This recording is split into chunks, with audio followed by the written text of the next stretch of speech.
We first found out we were expecting in December, and while it was something we were really hoping would happen, when we got a positive pregnancy test, we freaked out a little bit. Our appointments were going really well. Gus was developing perfectly normal, and we didn't have any complications, so we were enjoying just a really easy pregnancy. We went to our 22-week ultrasound appointment, and that's when they check all of their vital organs, and the doctor was very positive and said his heart looks great, his kidneys look great, his lungs are developing, his brain is perfect. And then he kind of stopped and he said, but you're dilated to a 4. I just asked him, I said, well, what does that mean? And he said, you're not going to carry to 30 weeks.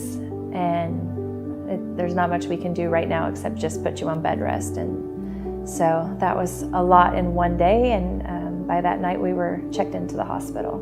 And then the next morning, my water broke. We were in the hospital for 13 days.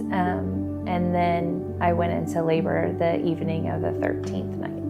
In fact, earlier that evening, I decided that the next night I was going to spend the night in our apartment. And so I was really glad that I was there that night when he decided to come. We'd been asleep about 30 minutes when I woke up and knew that something was wrong. The doctor came in about 5 minutes after that, and we delivered right there in the room. Right away, they rushed him to the incubator in the corner of the room. They started working on him. All I could do was, try and cheer him on, to get him to breathe. At one point, they told me, "You're not gonna, you don't want to see what's happening next. Go back and be with your wife." My initial reaction when I finally got to see Gus was excitement, but also extreme fear, because he was very tiny and his eyes were still fused shut, and he was full of tubes. His skin was almost transparent. You could see his veins, and you could see his heart beating rapidly through his chest, and the ventilator was making his lungs work. So it was almost like he didn't have any skin at all. We could just see everything that was happening under it. I think the thing that was the hardest for me was just seeing how hard he was working to survive, because I didn't know what that was going to look like. That's not something that you can be prepared for. It was about 77 days until the first time we were able to hold him. He was on a different kind of ventilator at that point, and then it was still another 40 days before we finally got to take him home. We spent 117 days in the NICU, so we had Gus in May, and we didn't take him home until October. Gus had a feeding tube, and we knew he was going to have to go home on oxygen, and so the nurses would sit with us and teach us how to clean his button and how to fill his feeds and what to do if he stopped breathing.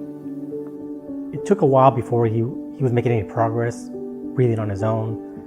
And then 2 days, the day before his first birthday, actually, he decided he doesn't need the oxygen anymore. He started breathing on his own. So 364 days after he was born, he's finally breathing on his own. When he first got home, we were on 24-hour feeds, which means except for bath time, he was always attached to his feeding tube. Right around 2 years after he came home, Gus decided, he didn't need his Mickey button anymore, and he took it off, and then he hasn't needed a feeding tube since then.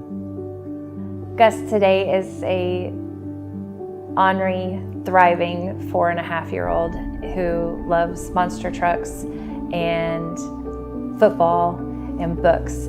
He's a handful sometimes, but I tell everybody that that's what got him through his hospital stay. So, that's who he is. He's a strong little boy.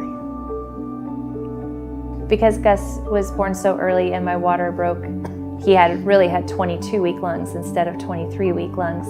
And one of the things that he had to have to make sure that his lungs could stay open was surfactant.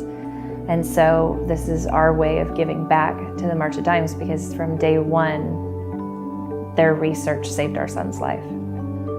I wasn't aware that the March of Dimes has research that has impacted not just moms with preemie babies, but moms of perfectly typical newborns through newborn screening, so they know everything that's going on with the baby before they take them home. They're committed to sharing their research in hopes that they're preventing prematurity and that all moms and babies are healthy and can carry their babies to term.